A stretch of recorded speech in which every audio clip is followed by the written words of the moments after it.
бескрайние и плодородные земли, которые щедро одаривали нас урожаем. Я вижу, что и теперь здесь царит порядок. Жители Рогачева умны, талантливы и трудолюбивы.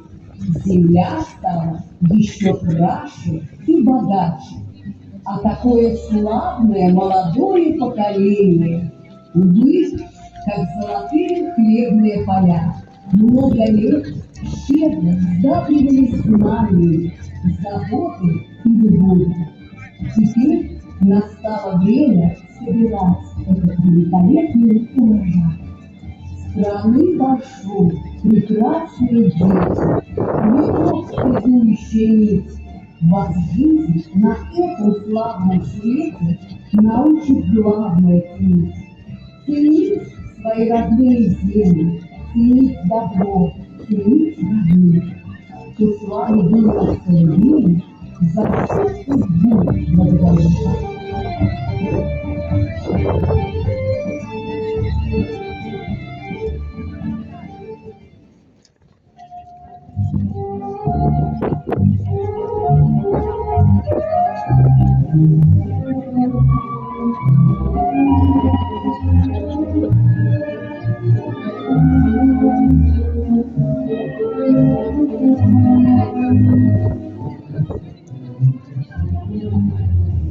Здравствуйте, дорогие потомки!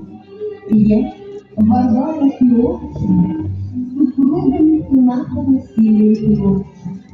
Да, это нашими именами названа одна из любовь. Я всегда мечтала, чтобы наш Рогачев был красивым.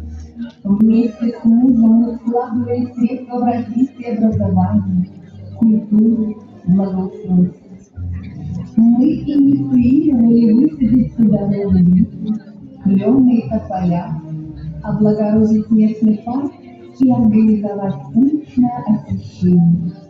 Построили театр, дом для престарелых и нуждающихся, реальное училище. Отрадно осознавать, что именно мы стояли у истоков просвещения Рогачевщины. Через десятилетия в нашу честь утвердили и общинскую премию. Дорогие потомки, вы продолжатели великой истории, сохраняйте ее и пополняйте, передавайте будущим поколениям. А мы будем гордиться вашими славными делами и достижениями.